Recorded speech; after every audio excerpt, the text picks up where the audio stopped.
one of our legendary, iconic male vocalists who's, oh my God, I go back. I mean, I remember Johnny like in the early 60s. And he's still doing his thing. He's still touring. He's on the road right now doing, a series of concerts. And then I did one with a duet with Dee Dee Bridgewater, who is a formidable jazz vocalist. She is one of our top-notch jazz vocalists of today. And we go back to, I remember when she started doing Duke Ellington's Sophisticated Ladies, and that was in the early 80s. And I did it as well. So we kind of like, we've done some of the same work, but Dee Dee is much more affiliated with jazz because that has been her mainstay her whole career. And whereas my career kind of deviated off into the R&B world and soul and pop, music, which is nothing wrong with that, because doing that actually put my name on the map.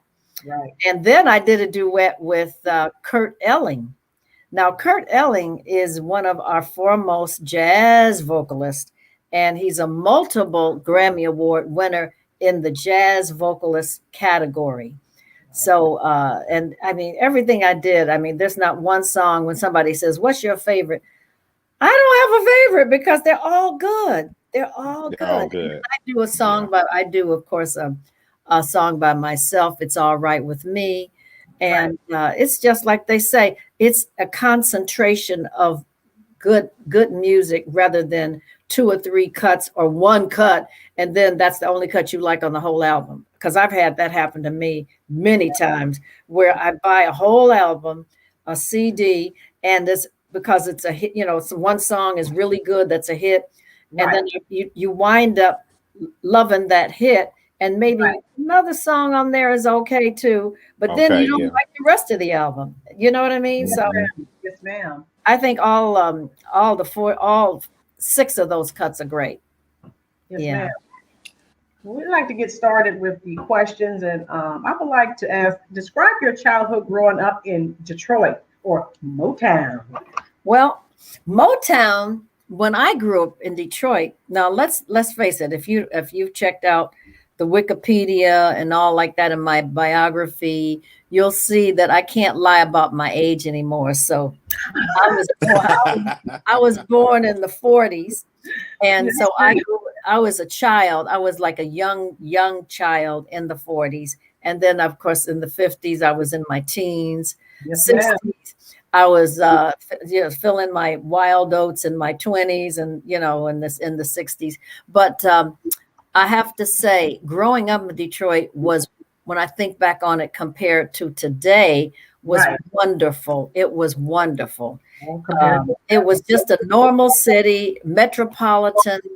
There wasn't that compared to today. There wasn't that much crime, although crime always existed, but it wasn't bad. When I was 5 years old, my grade school was like about 2 blocks away, about 2.5 blocks away. And I was allowed to walk to school by myself because at 5, nowadays, no parent allows their kid at 5 to be walking to school by themselves. They walk them to school. Right. Yes, ma'am. Or drive them to school, and pick them up, But when I think about it, when I left home and when I was 18, I went to New York to live, to seek my fame and fortune. And I discovered that the world was a lot more different than what I thought it was going to be. Everybody's not a good person. Everybody's not nice and kind. Everybody has other intentions. Right. And my mother taught me that. She says, now, when you get out here in this world, if nobody's going to love you like I love you, and she was absolutely right. So I'll put it this way. I had a pretty decent childhood. I didn't have a dysfunctional family. My mother did divorce my father, my biological father, Fred Payne, when I was 3.5. Wow. When they were married in Detroit, they had one of the biggest weddings at Bethel AME Church at Wow. that time. At that time, Yes, ma'am. right. So um, anyway, I ventured on to say that growing up in Detroit was a pleasure. My mother remarried when I was 6, and so I actually have a stepdad who actually was the one who raised us. Right. So I had a pretty stable family back in Detroit at that time. Wow. And his name was That's Samuel Farley. So, Wow. Sam. yeah, and during that time, until I left and went to New York and started doing stuff on my own, I always used his name. My name, they called me Freda Payne Farley. Wow. Yeah, so I dropped the Farley once I got out and start signing my first record contract when I was 20 years old with ABC Paramount. Right. But in Detroit, I would be referred to on shows that I did or TV or talent contests. I also used the name Farley, which was my stepdad's name. Right. Mm. Okay. Freda, you have to be so proud of yourself to just have all of those different opportunities in front of you. You know, you had multiple contracts that were presented into you. You know, you chose to sign with, I forgot the producer's name, but you chose to choose Band of Gold, that single that you chose. And I think it was a great idea. You also speak about how you just love you some Ella Fitzgerald. You know, Yeah. Well, what influence did she have on your artistry today? I have to say, Ella has had a tremendous amount of influence. As a matter of fact, I would say almost 90%, because Ella represented a force. She was like you would refer to Aretha Franklin as a force of nature. Well, Ella Fitzgerald was also a force of nature in her own right, because Ella was the jazz singer, and she was the one who was almost like like an ambassador of music. Right. From America, singing jazz, just like Aretha was the ambassador of music, singing soul. Okay, that's why they called her. She got the title Queen of Soul. Right. But Ella, it turned out as I got older, and that it got to the point where there was so much competition, and I was maturing more, and there were other singers coming on the scene. I had to realize I've got to reinvent myself. Oh, yeah. So what better way could I reinvent myself but to do what I'm accustomed to doing, what I kind of grew up doing as a teenager, and appreciating jazz and listening to singers like a Ella Fitzgerald or Sarah Vaughan or Carmen McRae, or Edie Gourmet, or people like that, and Lena Horne. And so I decided I've got to go the more, let's say, mature way in terms of doing music where people in my age group and older can appreciate, and I can sustain. In other words, here's the theory. Like, the story about the mouse, and he has different holes to go into. When one hole, gets flooded out, he has to run into a different hole. So I kind of look at it like that. You have to reinvent yourself and not just stay in one lane and only do one thing. Scott, and that's why my career was so expansive, because I wasn't just a, let's say, 1 or 2 record, hit artist. I wasn't depending on having just a hit record career. I was depending on having an artistic career where I could do theater. I've been on Broadway, by the way. I did play a lead role in a Broadway show because I was Leslie Ungum's understudy in Hallelujah Baby. And that was in 1967, 1968. So I understudied Leslie, and I went on 5 times.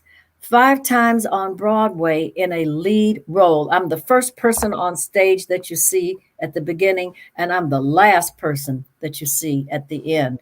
And that was I call an aha experience. So I am one of my bucket lists is that I would love to go back to Broadway one day, headlining in my own show. Really?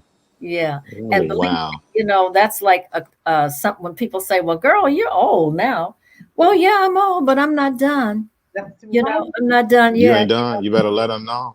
Yeah, You ain't I'm not done. Let done. them You know. know, there's a poem by Robert Frost, and it says, "I've got many more miles to go before I sleep." Now I love Robert. Mhm. I love poetry, and yes, you're an inspiration to That's me. one of them. I know Maya Angelou is also one of my favorite poets. Yes. And Yes. what's this young girl, Gorman, that's on the scene now? She's like, to Oh me, yes, she's brilliant. yeah, Yes, she's like she's the new Maya Angelou. She's our new young yes. woman who Fresh is she not a woman? She's still a teenager, isn't she? right. And I heard she's getting all kinds of scholarship offers already. She's Oh, brilliant. she Yes, is brilliant. She yes. really is. I'm so proud of her. Oh yes. And she has the look, everything. She's got it Yes, all. she has it. Yes, she does. Hmm. Okay. Um, Now I have to say, I think it's my turn to ask. I'm an educator, so what were your favorite subjects in school? Oh my God. Oh my God. Okay, I have to say, when I think back on it, uh, social studies. I wasn't good in English, and Okay. I wasn't good in math, which is a real downer because you really need to be good in math, Yes. Oh and yes. especially in Yeah. this business. Um, I also like biology. Right. I did for some reason. I was in at one point. I thought I wanted to be a doctor, and Wow.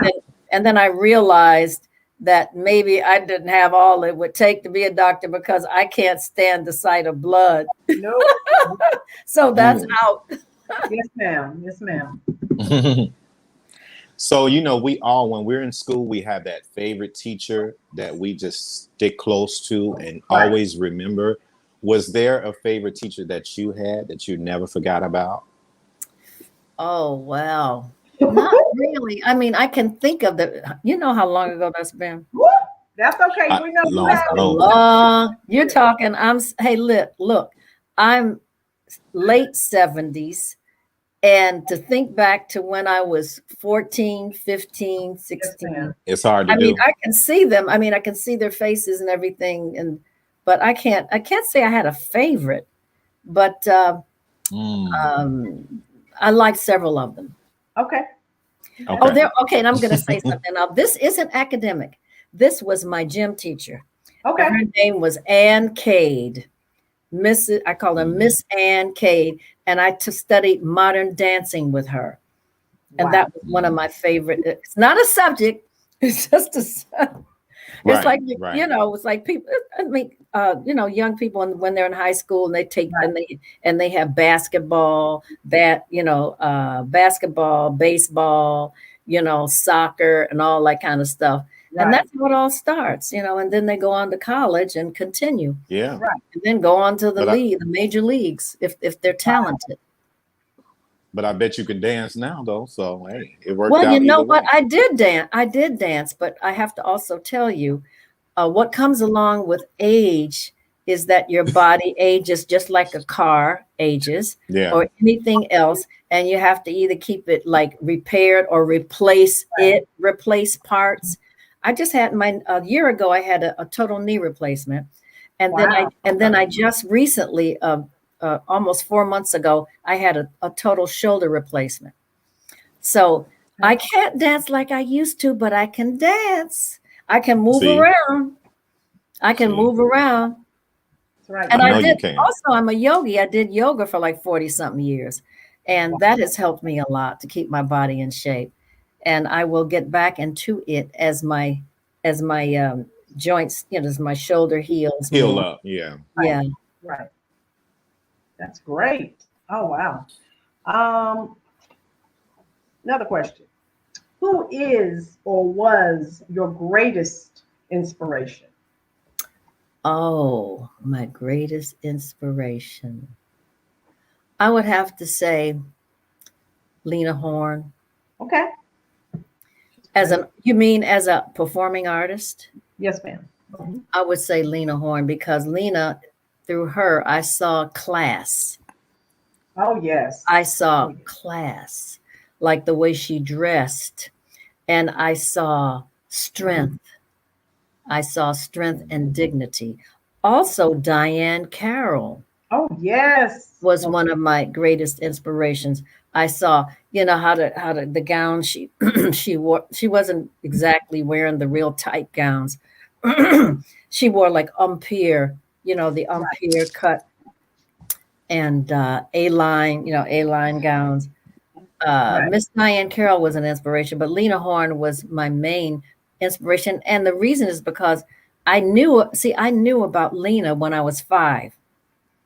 Wow.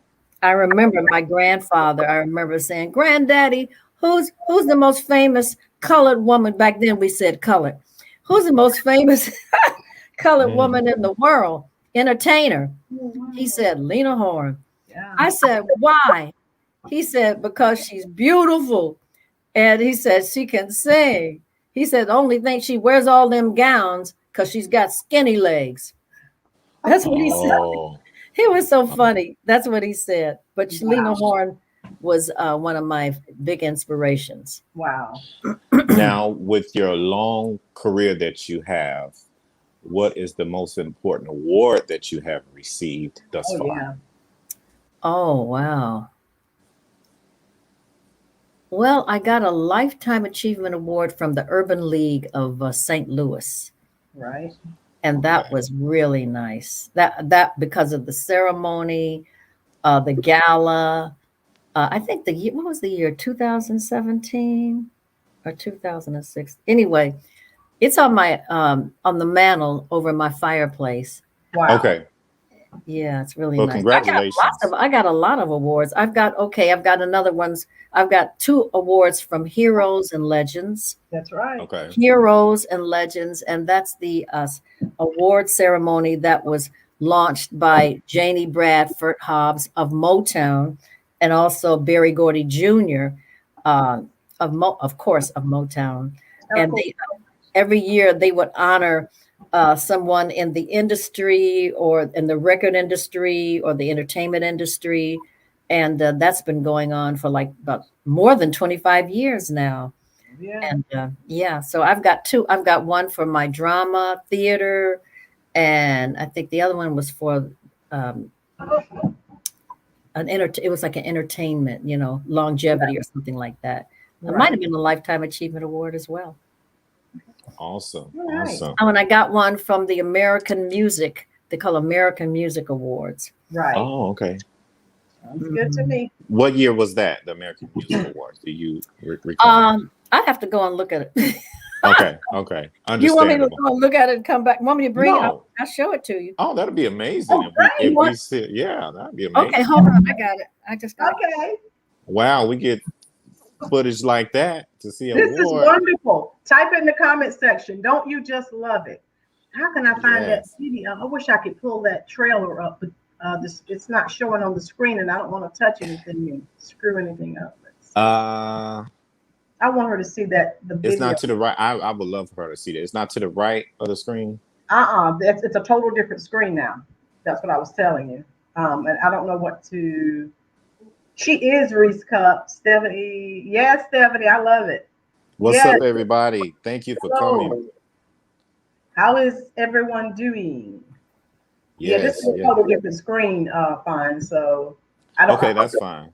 That's fine. We could share it with her or send it to her. Yeah, I'll share it when we're done. So this is it. Oh boy, here we go. This is it. Oh wow. Oh wow. American Music Awards. Yes. Let me see. Let me read it now. What it says. Great. Okay. It says the Artists Music Guild presents this 2016 Sandy Halsey Lifetime Achievement Award to Freda Payne for a lifetime dedicated to excellence and professionalism. That's what this is. That's wonderful. Yes. Yeah, beautiful. You deserve it. You deserve Yeah, it. that and more. Absolutely. Now the other one from St. Louis, the Urban League, that's too big. I can't. It's really big. Yes, ma'am. Okay. Okay, we talked about your various career exploits. If you could choose a theme song to describe where you are right now in your life, what song would you choose and why?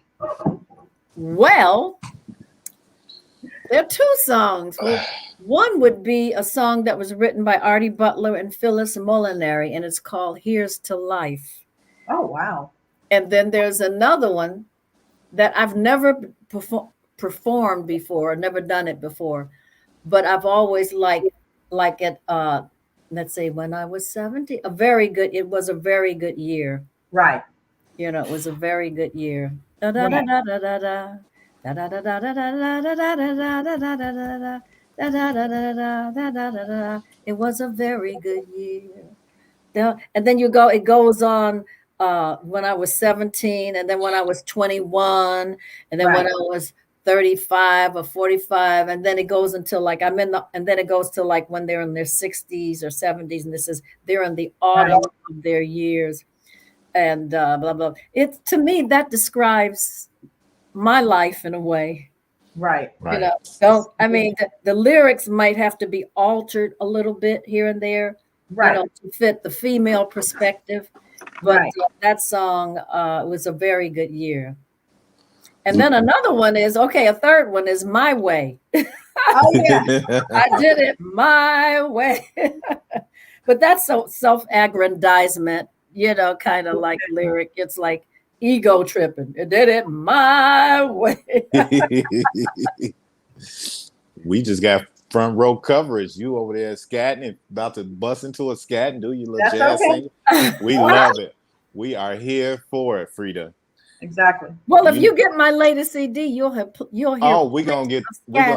And she got an upcoming memoir, so we got to make sure we support that too. My book. Yes. So we're gonna make sure we support Freda on that and her newest album. So you know Whitney is our girl, Freda, right? Whitney Whitney was always my girl. She was the best. She was our queen. She was our princess. Yes. She was our princess. Yes, she was. Yeah. And queen. Right. What experiences did you have with Whitney Houston, if any, if you had any? I never had any experience with Whitney. I met Whitney, you know, in person. Okay. You know, because I think she would be on a show like at Madison Square Garden. It was like one of those David Guest presentations, you know, galas. Right. And she was on the show, and I was on the show, and a lot of others like Patti LaBelle and I think Chaka Khan and people Bryson and people like that. It was one of those kind of evenings. Yeah. Wow. We recently had her #1 fan on our show, and she got to talk about her experiences with Whitney, and it was very revealing. And we love to hear her say that because she really did love Whitney Houston. So yes, well, honey, I would say millions loved Whitney Houston. It was I mean, for somebody that knew her personally, that's a whole nother thing. Right. You know, exactly. It's like when my dear friend Mary Wilson passed away recently this year. I know. I hate that, man. Yes. She was so full of life. So full of life. I mean, you said it. So full of life. Right. And there was no indication that she was gonna, you know, leave us. And she just went out. She just went out of here, and without a word of warning. Yes. I listened to her memoir on audiobook on YouTube. So. Oh yeah, Mary has written like about 3 books. I think the last book she was involved in was called Supreme Glamour, and it was a tabletop book. I've got it. Right. Okay. And I think I've got all the books she's written. Right. You know, the first one, and then the second one, and then this last one was Supreme Glamour. Right. And that was a lovely with a guy by the name of Mark Bigo. Now Mark Bigo is also helping. He's also the co-author of my book. Right. So it's my memoirs, you know. But matter of fact, we're having our first sign-in release party in New York, November the 1st, at the Cutting Room in New York. Oh, so I will be in New York at the Cutting Room to sign and autograph my memoir. It's called Band of Gold, a memoir by Freda Payne. We That's are gonna be definitely going to great. support that, Frida. Oh, We're going to yes. support that and And make Mark sure Bigo, we yeah. get that album too. Right. Yes. Oh yes, most definitely. Um, what would you most like your fans to know about you? Because you have fans that span several decades. So what would you most like all of us to know about you? Um, well, what I would like them to know about me. I think whatever they want to know about me, they can read about me. I don't think there's, I think what I would want them to know about me is that I'm a pretty ordinary, average, ordinary person. I Right. like, when I go, sometimes I go out of the house without any makeup on. I just put a cap on and Yeah. I go to the store. Hey, this is what I like them to know. I do Yes. my own shopping. I go to the grocery store. Wow. I go to the post office. Whatever. Yes, I ma'am. may get to if I get to the point where, let's say, things start really getting busy in my Right. life, pertaining to my career, Right. maybe I'll have somebody like an assistant come in during the Right. afternoon for Right. a few hours, a couple of hours, and kind of like do things for me. Right. Um I do housework around the house sometimes, but the most importantly, I basically, I just have kind of like a normal life. I have Okay. a normal life. Thank you. I have a dog. Okay. Yeah, and he's in the bedroom right now, probably barking. But Oh, okay. I got the doors closed, so Okay. thank God we can't hear him. Well, let Okay. me just say, Frida, you look like you take real good care of Oh, yourself yes. Oh Yes. and look like you don't play that. So that's what's up. no, I don't. Oh, look, okay. I drink a little bit of red wine and a little bit of champagne sometimes, but I Right. do less of that I used to. And I don't do drugs because to me, that's not helping my body and that's not Mhm. Right. keeping me healthy. That's right. Although back in the day, I did my little bit of something, something. I did my little, I experimented. I'll put it that way. Okay. That's all right. You look great. So Thank you. it don't even show. It doesn't even show. No, no, no way. No, Describe your experiences with any of the Motown artists because we know you have experience with Motown. Oh yeah. Well, the artist, let's say I've done lots of gigs with Martha Reeves, oh wow. Okay. and I've done lots of gigs of the same shows with the Four Tops, Oh, the Temptations. nice. Wow. Let's say maybe the Shy Lights. Matter of fact, the Shy Lights just got their star on the Hollywood Walk of Fame. Right. Just Right. the other day, I was there. I went down there to, honor them as well.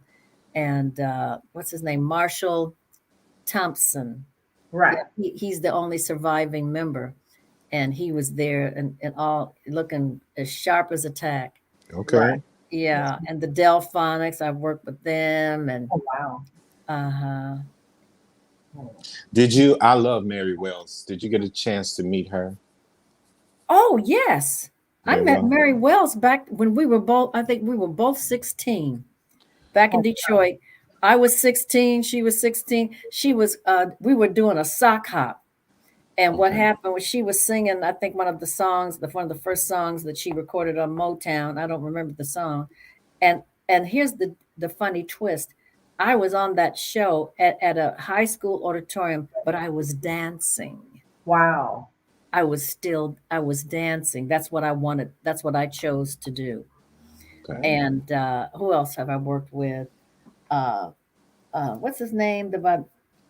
Um, uh, I'm having a Not singing moment. Smokey. Wasn't Smokey.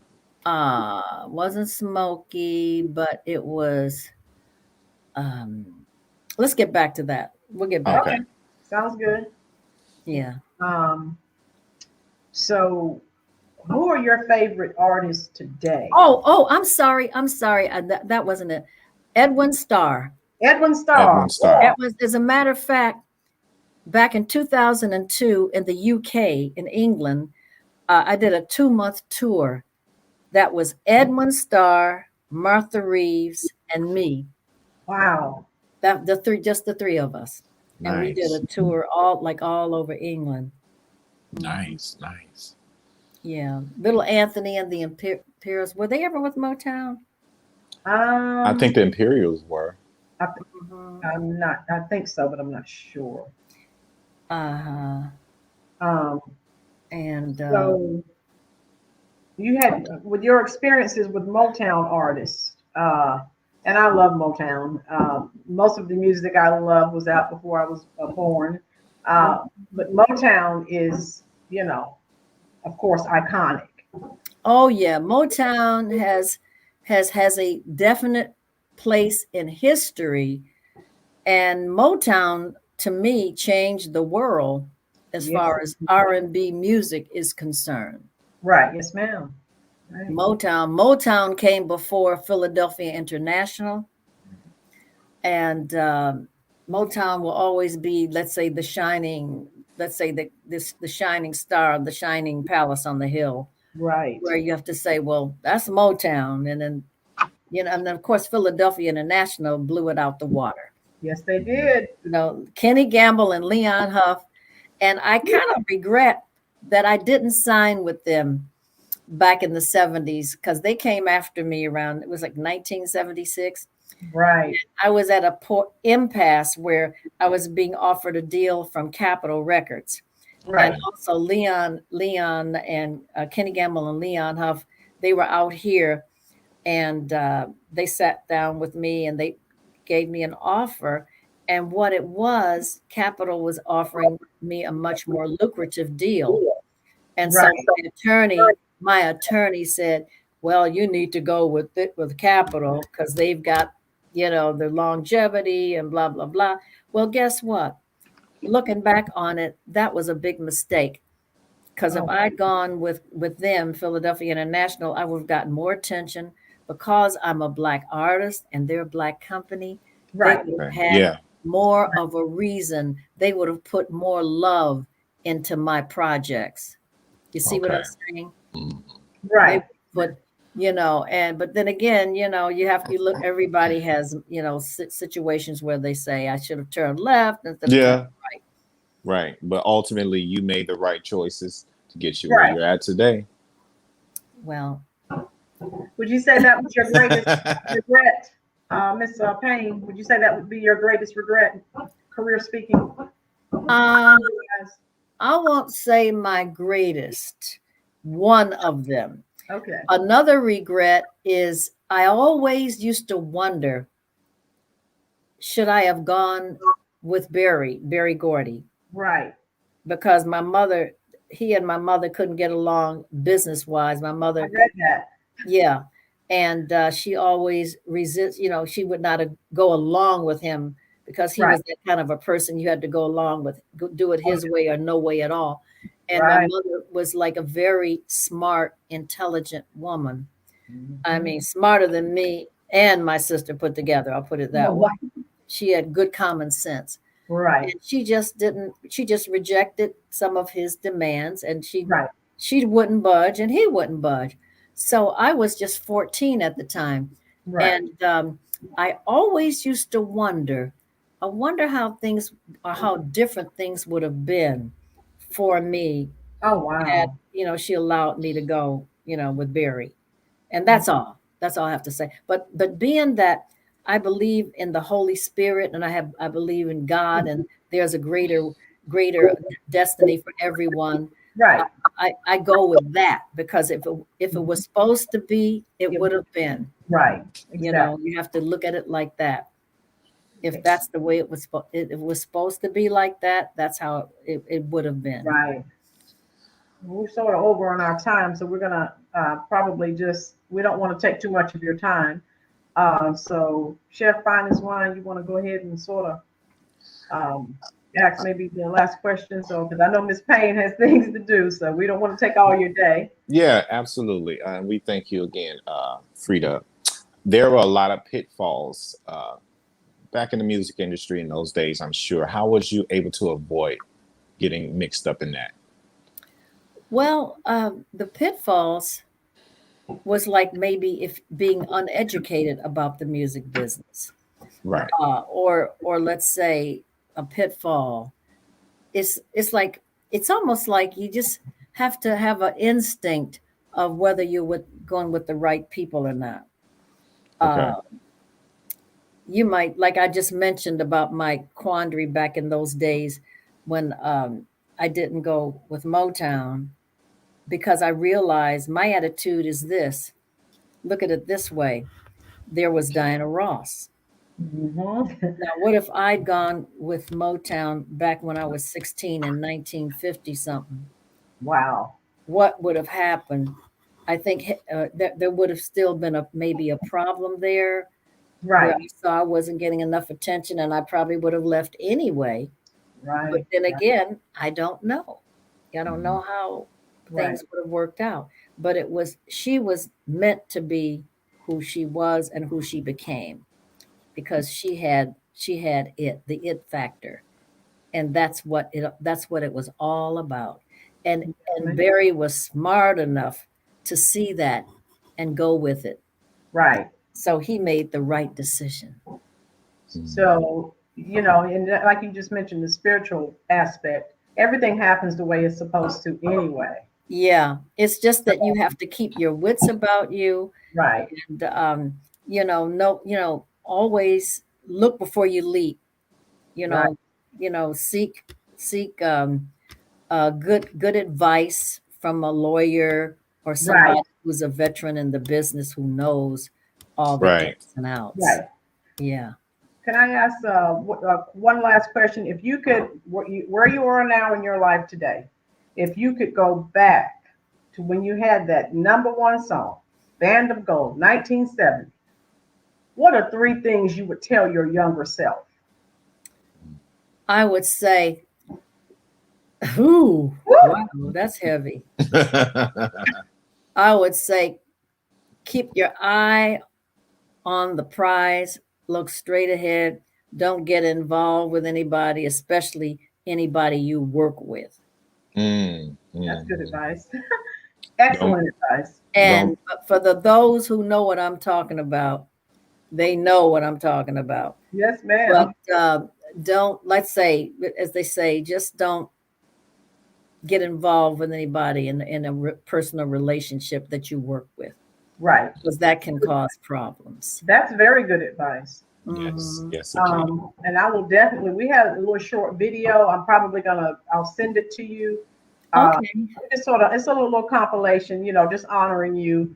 And Oh, yes, ma'am. So but we're just so glad. We just wanted to show you some love and adulation. I've always been a big fan. And so just wanted to have you come on the show. I know we went over just a bit. So I do apologize. well, that's okay. And I enjoyed it. You guys are, let me tell you something I have to say. Your questions were very astute, very intelligent. Thank you. You Yes. really thought about what you're going to say, and just keep on doing what you're doing, because I can see that you guys are going to go much further than where you are now. Yes, I Ma'am. received that. Thank you, Yeah, Freda. Next really time you in good. Chicago, you better come get a plate now. I'm a chef now. I'll straighten you Okay, well, out. I've got relatives in Chicago. Woo! I know. I heard you say that. Yep, in one of your interviews. Yep. Yeah, So I got I'm so relatives there. glad. I got married in Chicago. My uncle married me, the former Bishop Elgin Little. To Gregory Okay. Abbott, Okay. Okay. To right? Gregory Abbott. Yeah, to Gregory Abbott. I've been missing you. Yeah, right. Shake you, girl. I want to shake you down. Yes, I found when I was reading some information, I was like, oh my God, I didn't know that. Yeah. Wow. So just keep doing what you're doing. We love your work. Our subscribers love your work.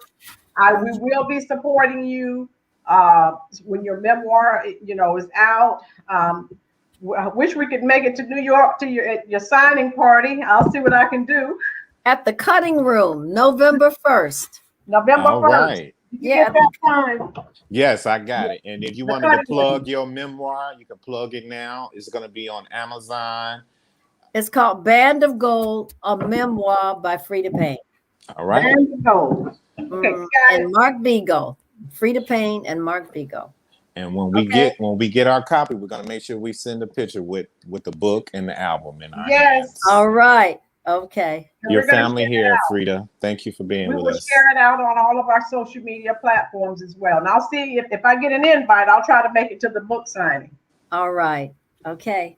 Thank you so much. God bless you. Have a great Sunday. Have a blessed Sunday. You as well. Thank you. Yes, ma'am.